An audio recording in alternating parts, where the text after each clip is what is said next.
ആത്മമിത്രം. നമ്മുടെ കർത്താവായ യേശുക്രിസ്തുവിൻ്റെ ധന്യനാമം വാഴ്ത്തപ്പെടുമാകട്ടെ. യേശുക്രിസ്തു മുഖാന്തരം ദൈവത്തിന് സ്തോത്രം. സഭ എന്ന 44-ാമത്തെ പാഠത്തിലേക്ക് ഞാൻ വരികയാണ്. 43-ാമത്തെ പാഠത്തിൽ പുതിയ തലമുറയുടെ വീഴ്ചകളെക്കുറിച്ച് അതിലല്പം കൂടെ കാര്യങ്ങൾ പറയേണ്ടതായിട്ട് പിന്നീട് വന്നു. കഴിഞ്ഞ പാഠത്തിൽ ഉപദേശത്തിൻ്റെ മതിൽ കാക്കുന്നതിൽ വന്ന പിണ എന്ന് പറഞ്ഞാൽ അതിലെ വീഴ്ച, അതിന് പിഴ എന്നൊക്കെ പറയാം. ഉപദേശവിരുദ്ധ തലമുറയെ ഉളവാക്കുവാൻ അത് കാരണമായി വീഴ്ച വരുത്തിയെടുത്തൊക്കെ. അതിനൊരു പഴയ നിയമ കാര്യം ഓർപ്പിക്കാം. സംഖ്യാപുസ്തകത്തിലെ കൂട്ടുകെട്ട് നോക്കാം. സംഖ്യ 16:1-3 ഭാഗത്ത് ലേവിയുടെ മകനായ കെഹാത്തിൻ്റെ മകനായ ഇസാഖറിൻ്റെ മകൻ കോരഹ്, രൂപൻ ഗോത്രത്തിൽ ഏലിയാബിൻ്റെ പുത്രനായ ദാനു അബീരാമിനോട് കൂട്ടുകൂടി. ആ കൂട്ടുകൂടിയത് കൊണ്ട് കെഹാത്യരുടെ ഉത്തരവാദിത്വം കോരഹ് മറന്നിട്ട് ഒരു മത്സരത്തിന് ഒതുങ്ങി. മത്സരിച്ച് മോശയോടും അഹരോനോടുമാണ്. കെഹാത്തിന് വലിയ ഉത്തരവാദിത്വമുണ്ട്. ആ ഉത്തരവാദിത്വം ചെയ്യാതെ മത്സരത്തിലേക്ക് പോയി. അവർ 250 പേരെ കൂട്ടി ഒരു മത്സരം നടത്തി. ആ മത്സരമാണ് കോരഹ്യ മത്സരം എന്ന് പൊതുവെ അറിയപ്പെടുന്നത്. ഇത് ഞാനിങ്ങനെ പറയാൻ കാരണം, കോരഹ് കെഹാത്തിൻ്റെ പുത്രനാണ്. ഇവരുടെ ജോലി സംഖ്യ 6:9 പറഞ്ഞിട്ട് വിശുദ്ധ ഉപകരണങ്ങൾ ചുമക്കുന്നവരാണ്. അവിടെ ഗെർശോന്യർക്കും മെരാരിയർക്കും സാധനങ്ങൾ കൊണ്ടുപോകാനായിട്ട് കാളവണ്ടി കൊടുത്തിട്ടുണ്ടായിരുന്നു. ഇവർക്ക് ചുമക്കുന്ന ജോലിയാണ്. ഈ ചുമക്കുന്ന ജോലി വിട്ട് കൂട്ടുകെട്ടുണ്ടാക്കി മത്സരത്തിലേക്ക് പോയതുകൊണ്ട് ഉണ്ടായൊരു നഷ്ടമാണ് കോരഹ്യ മത്സരത്തിൻ്റെ നഷ്ടം. നേതൃത്വത്തോട് മത്സരിക്കുക. നമ്മുടെ അവിടെ ഈ കാര്യമൊക്കെ ഞാനിങ്ങനെ പറയുന്നത്, ഇത്രയും കടന്ന് പറയേണ്ടി വന്നത് കഴിഞ്ഞ തലമുറയെക്കുറിച്ച് പറഞ്ഞപ്പോഴാണ്. നമ്മുടെ സഭകളുടെ മത്സരങ്ങൾ ഒരു വിഷയമാണ്. ഒരുപാട് മത്സരങ്ങൾ നടന്നിട്ടുണ്ട് സഭകളിൽ. സഭാ വഴക്കുകൾ, സഭാ ഹോളുകൾ പൂട്ടൽ, അതുപോലെ സഭാ വഴക്കുകൾ, കുടുംബ പ്രശ്നങ്ങൾ, അങ്ങനെ വീട്ടിലെ പ്രശ്നങ്ങൾ, കുടുംബക്കാരുടെ പ്രശ്നം സഭയിലേക്ക് കൊണ്ടുവരിക, ഇങ്ങനെയുള്ള കാര്യങ്ങൾ, മത്സരങ്ങൾ. ഇവരുടെ എൻ്റെയൊക്കെ ജോലി, ഞാൻ പറഞ്ഞൊരു സഭ സുവിശേഷകനാണ്, സഭാമൂപ്പനാണ്. എൻ്റെ ജോലി മത്സരിക്കലല്ല, അനുസരിക്കലാണ്, വിധേയപ്പെടലാണ്, ദാസ്യത്വമാണ്. അപ്പോൾ ഞാൻ ചുമക്കേണ്ട ഞാൻ മത്സരിക്കാൻ പോയപ്പോൾ ചുമട അവിടെ ഇട്ടു, മത്സരത്തിന് പോയി, ആളെ കൂട്ടി, ബഹളം കൂട്ടി. അപ്പോൾ ഇത് ഞാൻ ഒരു ഉദാഹരണമായിട്ട് പറഞ്ഞതാണ്. ഈ കാര്യം ആവർത്തിച്ച് പറഞ്ഞു. കോരഹിൻ്റെ മത്സരത്തെക്കുറിച്ച് വെളിപ്പാട് പുസ്തകം വരെ, യൂദയുടെ ലേഖനത്തിന് വെളിപ്പാട് വരെ പറഞ്ഞിട്ടുണ്ട്. അപ്പോൾ എന്തിനാണ് പുതിയ ജനറേഷൻ ഇങ്ങനെ ആകുന്നതിനൊരു കാരണം ആണ് ഞാൻ കഴിഞ്ഞ പാഠത്തിലും പറഞ്ഞത്. അപ്പോൾ ഈ നല്ല മത്സരം ഇങ്ങനെ വന്നപ്പോൾ, ഏത് കാലത്തും മത്സരങ്ങൾ ഉളവായ കാലത്ത് 2 ചേരികളുണ്ടാവും, 2 കൂട്ടരുണ്ടാവും. ഇതിൽ ഞെരുങ്ങുന്നത് നേരത്തെ ഞാൻ പറഞ്ഞു, സഭാതലങ്ങളിലെ മത്സരങ്ങളൊക്കെ നടക്കും. ആ മത്സരിക്കുന്നവർക്ക് അവരുടെ ജഡം ത്രില്ലടിച്ച് അവരങ്ങ് വളരെ എന്താ പറയുക, പന്ത് കളിക്കാരെ പോലെ ആയിരിക്കും, ബില്ലടിക്കും. എന്നാൽ അവരുടെ ഭാര്യമാരോ കുഞ്ഞുങ്ങളോ സഭയിലെ എളിയ വിശ്വാസികളൊക്കെ ക്ഷീണിച്ച് ഒത്തിരി പേര് സഭ വിട്ടു പോയിട്ടുണ്ട്, പിന്മാറ്റക്കാരായി തീർന്നിട്ടുണ്ട്. അതൊക്കെ ഞാൻ മുമ്പ് പറഞ്ഞ. അപ്പോൾ ഈ സഭയ്ക്കകത്തെ പ്രമാണം എന്ന് പറയുന്നത്, അതിനകത്ത് ഒരു പ്രമാണമുള്ളൂ. ഞാനത് വീണ്ടും ആവർത്തിക്കാം. യേശുക്രിസ്തുവിൻ്റെ പ്രമാണമാണ്. പുത്രനെങ്കിൽ നിന്ന് അനുഭവിച്ച കഷ്ടങ്ങളാൽ അനുസരണം പഠിച്ചു തകഞ്ഞനായി തന്നെ അനുസരിക്കുന്ന ഏവർക്കും നിത്യരക്ഷയുടെ കാരണബോധനത്. സഭയിൽ അനുസരിക്കുന്നവർ മാത്രമേ ഉള്ളൂ എന്ന് ഞാൻ ആവർത്തിച്ച് പറയാം. സഭയ്ക്കകത്ത്, ദൈവസഭയ്ക്കകത്ത് അനുസരിക്കുന്നവരേ ഉള്ളൂ. മത്സരിക്കുന്നവരോ ക്രമം കെട്ടവരോ അനുസരിക്കാത്തവരോ ഇല്ല. അനുസരിക്കാത്തവരെ അപ്പോൾ തോട്ടത്തിന് പുറത്ത് പോകണം. എങ്കിൽ മാത്രമേ, ഞാൻ ഇടർച്ച ഉണ്ടാക്കുന്നുള്ള കാര്യം പറഞ്ഞതാണ് അതിന് പഴം. അപ്പോൾ ഞാനിത് പറഞ്ഞത്, ഈ ദിവസം ഒരു സഹോദരൻ എന്നോട് വിളിച്ച് പറഞ്ഞു, നമ്മുടെ അവിടെ ഒരു പുതിയ ജൂനറേഷൻ തുടങ്ങി. ഞാൻ ഇത് കേട്ടപ്പിനെ പുള്ളി പറഞ്ഞു, അത് മുമ്പുള്ളതാണ്. ഞാൻ ദൈവജനം പഠിപ്പിച്ച ദേവാസൻ പറഞ്ഞിട്ടുണ്ട്. ആഫ്രിക്കയിൽ സുവിശേഷമായിട്ട് ചെന്നപ്പോൾ ഗോത്രവർഗക്കാരുടെ ഇടയിലുണ്ടായ ഒരു വിചിന്തനം, അത് അമേരിക്കയിലൊക്കെ വ്യാപിച്ചതാണ്. എന്ന് പറഞ്ഞാൽ യഹൂദ ക്രിസ്ത്യാനി, ജാതി ക്രിസ്ത്യാനി, ഈ വിചിന്തനം അതിപ്പോൾ കേരളത്തിൽ ഉത്ഭവിച്ചു എന്നാണ് പറഞ്ഞത്. നാം ജാതി ക്രിസ്ത്യാനി, യഹൂദന്മാർക്ക് എഴുതിയ ലേഖനമൊന്നും നാം വായിക്കേണ്ട ആവശ്യമില്ല. പൗലോസിൻ്റെയും എന്ന് വെച്ചാൽ ലൂക്കോസിൻ്റെ എഴുത്തും പൗലോസിൻ്റെ എഴുത്തും മതി. യാക്കോബിൻ്റെയും പത്രോസിൻ്റെയും എഴുത്തൊന്നും നമുക്ക് ബാധകമല്ല. അത് യഹൂദന്മാർക്കുള്ളതാണ്. എന്തെല്ലാം കാര്യങ്ങളിലേക്കാണ് ഈ പുതിയ തലമുറ പോകുന്നത്. എന്താണ് യേശുക്രിസ്തുവിനെക്കുറിച്ച് അവർ ചിന്തിക്കുന്നത്, മനസ്സിലാക്കുന്നത്, അത് അത്ഭുതകരമായി എനിക്ക് തോന്നിയത് കേട്ടപ്പോൾ. ഞാനിത് പണ്ട് എന്നെ ദൈവവചനം പഠിപ്പിച്ച ദേവദാസൻ ഇവിടെ കേരളത്തിൽ അന്നില്ല, ഇങ്ങനെയൊരു ദുരുപദേശം കൾട്ടറികളെക്കുറിച്ച് പറഞ്ഞപ്പോൾ പറയുകയുണ്ടായിട്ടുണ്ട്. എനിക്ക് അത്ര അതിനെക്കുറിച്ച് അടിസ്ഥാനപരമായിട്ട് രൂപരേഖ തന്നിട്ടുള്ളൂ, അതിൽ കൂടുതൽ ഞാൻ പഠിച്ചിട്ടില്ല. എന്നാൽ അതെനിക്ക് മനസ്സിലായ കാര്യം ആണ് ഞാൻ പറഞ്ഞത്. നമ്മുടെ ഇടയിലും ഇവരെ ഈ പുതിയ ജനറേഷൻ തുടങ്ങിയെന്നും നമ്മുടെ യൗവനക്കാരിൽ ഒരുപാട് പേര് ആകൃഷ്ടരായി അതിലേക്ക് പോയിരുന്നു. അപ്പോൾ ജാതീയ സഭ എന്ന നേരിൽ ഇവരെ പ്രവർത്തിക്കാൻ തുടങ്ങിയെന്നൊക്കെ കേട്ടു. ഞാൻ പറഞ്ഞു, ആഫ്രിക്കയിലെ പ്രവർത്തനം ആരംഭിച്ച കാലത്ത് ഗോത്രവർഗക്കാരുടെ ഇടയിലുണ്ടായ ഒരു കാര്യമായിട്ട് ഞാനതിനെ മനസ്സിലാക്കിയിട്ടുണ്ട്.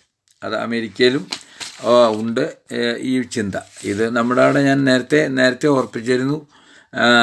സുറിയാനി ക്രിസ്ത്യാനികളുടെയൊക്കെ കാര്യം അത് അവിടെ കിടക്കട്ടെ. ഞാനത് സംബന്ധിച്ച് ചില കാര്യങ്ങൾ പറഞ്ഞിട്ട് പാഠം തുടരാം.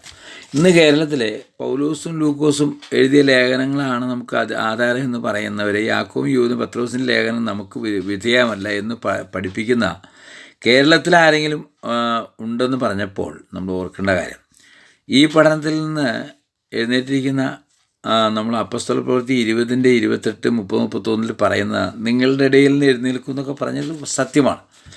എന്നാൽ ചിന്തിക്കുക, എബ്രായർ 1-ന്റെ 1-2 പറഞ്ഞത് അങ്ങനെയാണ്.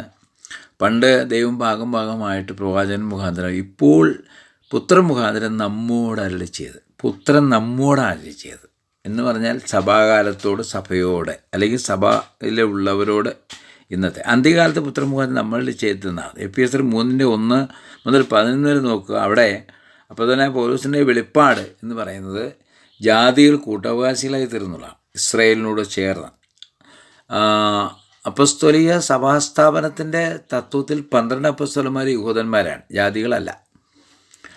പിന്നീട് ജാതികളുടെ അപ്പസ്തോലനായിട്ട് പൗലൂസാണ് വന്നത്. സഭ വേറെ ഇല്ല, ഒരു സഭയേ ഉള്ളൂ. പൗലൂസും അതിൽ കൂട്ടിച്ചേർക്കപ്പെട്ട ആളാണ്, ലൂക്കോസും അതിൽ കൂട്ടിച്ചേർക്കപ്പെട്ട ആളാണ്. അപ്പോൾ അതുകൊണ്ട് ആ ചിന്ത എത്രയോ വിരുദ്ധമായതാണ്.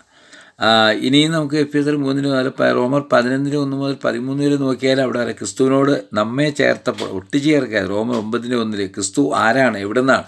ക്രിസ്തു യഹൂദന്മാരുടെ മധ്യത്തിൽ, ക്രിസ്തുവും അവരുടെ ഇടയിൽ നിന്നുണ്ടായ ആളാണ്. അപ്പോൾ നാം യഹൂദന്മാരോട് ക്രിസ്തുവിലേക്ക് നാം യഹൂദ മതത്തോടല്ലേറെ സഭയിൽ യഹൂദന്മാരെ ആദ്യം ചേർക്കപ്പെട്ടു. യഹൂദന്മാരോട് ചേർത്ത് ജാതികളെയും ചേർത്ത് സഭയിൽ ഇപ്പോൾ യഹൂദനും യവനൊന്നും വ്യത്യാസമില്ല, എല്ലാവരും ഉണ്ട്. അപ്പോൾ റോമർ 1-1 മുതൽ 7 വരെ അത് നോക്കേണ്ടതാണ്. 1 കൊരിന്ത്യർ 3-10, 31, 32, 30 നോക്കുക. ഗലാത്യർ 3-26, 29 നോക്കുക. ശ്രദ്ധിക്കുക, ക്രിസ്തു സഭയുടെ അടിസ്ഥാനമായ അപ്പസ്തലന്മാരെല്ലാവരും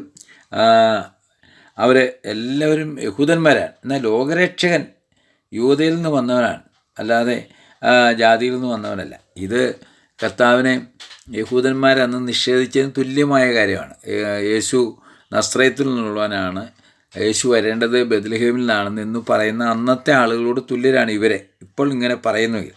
അപ്പോൾ സഭ ക്രിസ്തുവിൻ്റെ ശരീരമാകിയാൽ അവിടെ യഹൂദനും യവനനും ദാസനും സ്വതന്ത്രനും ആണും പെണ്ണൊന്നുമില്ല, എല്ലാവരും ക്രിസ്തുവിൽ ഒന്നാണ്, ഒരു ശരീരത്തിൻ്റെ അവയവങ്ങളാണ്.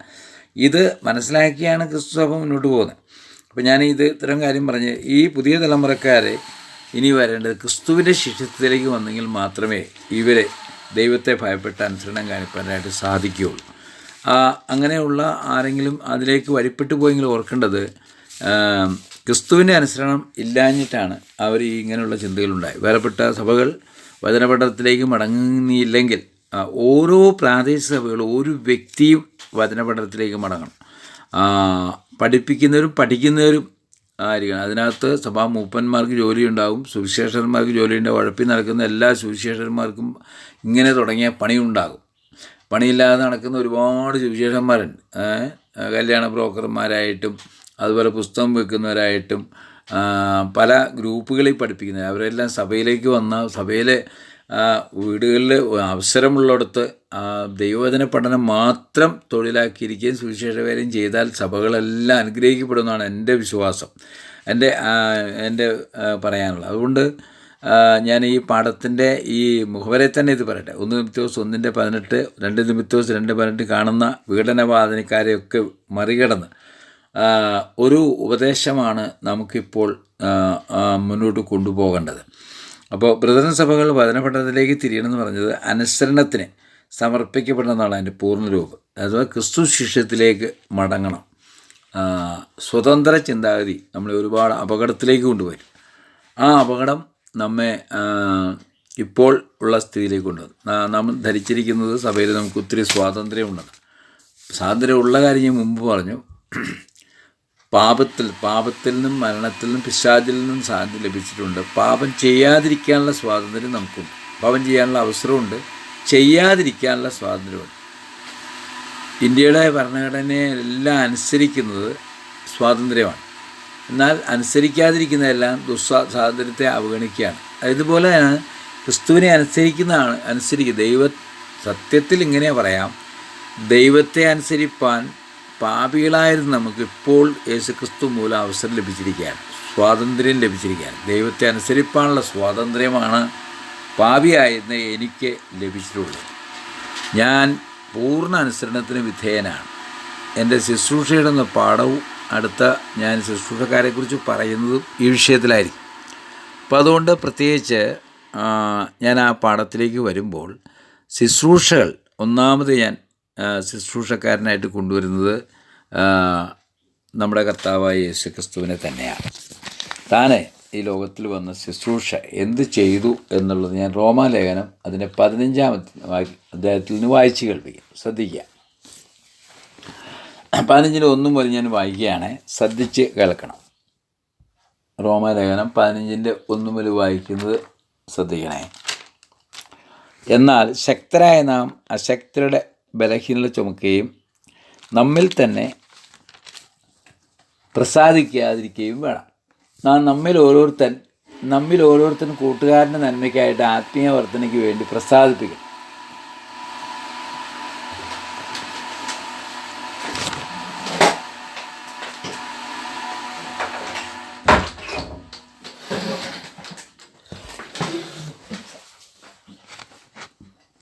അവിടെ പിന്നെ പറഞ്ഞത്, നിന്നെ നിന്ദിക്കുന്നവർ നിന്നെ എൻ്റെ മേൽ വീണു, സങ്കീർത്തനം 6:9 എന്ന് എഴുതിയിരിക്കുന്ന ക്രിസ്തുവും തന്നിൽ തന്നെ പ്രസാദിച്ചില്ല. എന്നാൽ മുന്നേ എഴുതിയിരിക്കുന്നതൊക്കെയും നമ്മുടെ ഉപദേശത്തിനായിട്ട് നമുക്ക് തിരുവെഴുത്തുകളാൽ ഉളവാകുന്ന സ്ഥിരതയാലും ആശ്വാസത്താലും പ്രത്യാശ ഉണ്ടാകേണ്ടതിന് തന്നെ എഴുതിയിരിക്കുന്നു. എന്നാൽ നിങ്ങൾ ഐക്യബന്ധപ്പെട്ട് നമ്മുടെ കർത്താവായ യേശുക്രിസ്തുവിൻ്റെ പിതാവായ ദൈവത്തെ ഏക മനസ്സോടെ ഒരു വായനയിൽ മഹത്വീകരിക്കേണ്ടതിന് സ്ഥിരതയും ആശ്വാസവും നൽകുന്ന ദൈവം നിങ്ങൾക്ക് ക്രിസ്തുയേശുവിനെ അനുരൂപമായി തമ്മിൽ ഏകചിന്തയോടെ ഇരുപ്പാൻ കൃപ നൽകട്ടെ. അതുകൊണ്ട് ക്രിസ്തു ദൈവത്തിൻ്റെ മഹത്വത്തിനായി നിങ്ങളെ കൈക്കൊണ്ടതുപോലെ നിങ്ങളും അന്യോന്യം കൈക്കൊള്ളുക. പിതാക്കന്മാർക്ക് ലഭിച്ച വാഗ്ദത്തങ്ങൾ ഉറപ്പാക്കേണ്ടതിന് ഈ വാക്ക് വളരെ ശ്രദ്ധിക്കും. ക്രിസ്തു ദൈവത്തിൻ്റെ സത്യനിമിത്തം പരിച്ഛേദനയ്ക്ക് ശുശ്രൂഷകനായി തീർന്നുവെന്ന് ജാതികൾ ദൈവത്തെ അവൻ്റെ കരുണനിമിത്തം മഹത്വീകരിക്കണമെന്നും ഞാൻ പറയുന്നു. അപ്പോൾ ക്രിസ്തുവാണ് ഏറ്റവും വലിയ ശുശ്രൂഷക്കാരനായിട്ട് വന്നത്. അപ്പോൾ സഭയുടെ ശുശ്രൂഷകരെന്ന് ഞാൻ ഡീക്കന്മാരെന്ന് പറഞ്ഞപ്പോൾ ആരെങ്കിലും കേട്ടുകൊണ്ടിരുന്നതിൻ്റെ പുറകിൽ അത് ഇങ്ങനെ ചിന്തിച്ചിട്ടുണ്ടോ? അതൊരു ചെറിയ പണിയാണ്. പ്രിയമുള്ളവരെ, അത് വിലയേറിയ ജോലി. ക്രിസ്തു ശുശ്രൂഷക്കാരനായിരുന്നു. താൻ പരിച്ഛേദനയ്ക്ക് ശുശ്രൂഷക്കാരനായി എന്നാണ് വായിക്കുന്നത്. ജാതികൾ ദൈവത്തിൻ്റെ കരുണ നിമിത്തം മഹത്വീകരിക്കുന്നതാണ്. താൻ ന്യായപ്രമാണത്തിൻ്റെ പ്രമാണങ്ങളിൽ നിന്ന് മുറിക്കപ്പെട്ടവനായിട്ട് മാറി ക്രിസ്തു ദൈവത്തിൻ്റെ ദാസനായിട്ട് ശുശ്രൂഷയേറ്റു. ഫിലിപ്പിയർ 2:5-6-7 ഭാഗത്ത് അവൻ ദൈവത്തോടുള്ള സമത്വം മുറുകെ പിടിച്ചുള്ള ദാസരൂപമെടുത്തു. അവൻ തന്നെത്താൻ ഒഴിച്ചു വേഷത്തിൽ മനുഷ്യനായി വിളങ്ങി, പൂർണ്ണ മനുഷ്യനായി ദാസ്യത്വത്തിൻ്റെ അതേ പൂർണ്ണതയിൽ വന്നു. ആ പൂർണ്ണത താൻ ശുശ്രൂഷയ്ക്ക് വേണ്ടി വെളിപ്പെടുത്തി. താൻ ദാസനായിട്ടാണ്, പൂർണ്ണ മനുഷ്യത്വത്തിലെ ദാസനാണ്, പുത്രനാണ്. അതാണ് ഞാൻ പിന്നെയും പറഞ്ഞു, പുത്രനെങ്കിലും താൻ അനുഭവിച്ച കഷ്ടങ്ങളാൽ, താൻ ഒരു ദാസൻ അനുഭവിക്കേണ്ട കഷ്ടങ്ങളെല്ലാം താൻ അനുഭവിച്ചു. പാപം ഒഴികെ മനുഷ്യത്തിൽ സകലവും നമുക്ക് സമനായി പരീക്ഷിക്കപ്പെട്ടു. വിശന്നു, ദാഹിച്ചു, ഉറങ്ങി, പരിഹസിക്കപ്പെട്ടു, നിന്ദിക്കപ്പെട്ടു, അവമാനം, ഇതെല്ലാം താൻ അനുഭവിച്ചറിയും. അപ്പം തൻ്റെ ദാസ്യത്തിൻ്റെ ശുശ്രൂഷയിൽ ദാസൻ എങ്ങനെയായിരുന്നു ദാസ്യത്വത്തിൽ താൻ പെരുമാറിയത്? യെശയ്യാവിൻ്റെ പ്രവചനം 50 ഒരു വാക്യമുണ്ടേ. അത് നമ്മുടെ കർത്താവിനെക്കുറിച്ച് പറയുന്നതാണ്. അത് വളരെ ശ്രദ്ധേയമായ വാക്യമാണ്. അവിടെ പറയുന്നത് ഇങ്ങനെയാണ്, 50:4 തളർന്നിരിക്കുന്നവനെ വാക്കുകൊണ്ട് താങ്ങുവാൻ അറിയേണ്ടതിന് യഹോവയായ കർത്താവ് എനിക്ക് ശിഷ്യന്മാരുടെ നാവ് തന്നിരിക്കും. അവ രാവിലെ തോറും ഉണർത്തുന്ന ശിഷ്യന്മാരെ പോലെ കേൾക്കുന്നതിന് അവൻ എൻ്റെ ചെവി ഉണർത്തും. യഹോവയായ കർത്താവ് എൻ്റെ ചെവി തുറന്നു, ഞാനോ മറുത്തുനിന്നില്ല, പിന്തിരിഞ്ഞതുമില്ല. അടുത്ത വാക്ക് നോക്കി, അടിക്കുന്നവർക്ക് ഞാൻ മുതുകും, രോമം വരുന്നതിൻ്റെ കവിളും കാണിച്ചു കൊടുത്തു. എൻ്റെ മുഖം നിന്നയ്ക്കും തുപ്പലിനും മറച്ചില്ല. യഹോവയായ കർത്താവിനെ അത് ഞാൻ പറഞ്ഞത് ഇത് കർത്താവിനെക്കുറിച്ച് പറഞ്ഞാൽ. അവിടെ ആരാധനയോഗങ്ങളിലൊക്കെ വേർപാടുകാരായ നാം ഈ അടിക്കുന്നവർക്ക് മുഖം കാണിച്ചു കൊടുത്ത കാര്യം പറയും. എന്നാൽ തൻ്റെ ദാസ്യത്വത്തെക്കുറിച്ച് പറയാറില്ല. അവൻ യഥാർത്ഥ ദാസനായിട്ട് പ്രവർത്തിച്ചവനാണ്. അപ്പോൾ യേശുക്രിസ്തുവിൻ്റെ ദാസ്യത്വമാണ് ഒന്നാമത്തെ വിഷയം. ഒരു വാക്കുകൂടെ ഞാൻ പെട്ടെന്ന് പറഞ്ഞ് അവസാനിപ്പിക്കാം. കർത്താവ് ദാസനാണെന്ന് താൻ തന്നെ വെളിപ്പെടുത്തുന്ന ലൂക്കോസ് സുവിശേഷം 22 ഒരു വാക്യം പറഞ്ഞ് ഞാനിപ്പോൾ ഈ പാഠവിടെ അവസാനിപ്പിക്കും. അവിടെ പറയുന്നുണ്ട്, നിങ്ങളോ അങ്ങനെയല്ല, നിങ്ങളിൽ വലിയവൻ എളിയവനെ പോലെയും നായകൻ ശുശ്രൂഷിക്കുന്നവനെ പാകട്ടെ. ആരാകുന്നു വലിയവൻ? ഭക്ഷണത്തിരിക്കുന്നവനോ ശുശ്രൂഷിക്കുന്നവനോ?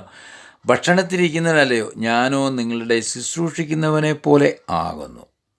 ഇനി യോഹന്നാൻ 13 അവനെ ഒരു ശുശ്രൂഷകനായിട്ട് അരകെട്ടി പിന്നെ തൻ്റെ അപ്പോസ്തലന്മാരെ, തൻ്റെ ശിഷ്യന്മാരുടെ കാൽ കഴുകുന്ന ദാസൻ. അപ്പോൾ യഥാർത്ഥ ദാസൻ നമ്മുടെ കർത്താവായ യേശുക്രിസ്തു ആണെന്ന് ഞാൻ പറഞ്ഞ് ഈ പാഠം ഇവിടെ അവസാനിപ്പിക്കട്ടെ. ദൈവനാമം വാഴ്ത്തപ്പെടും.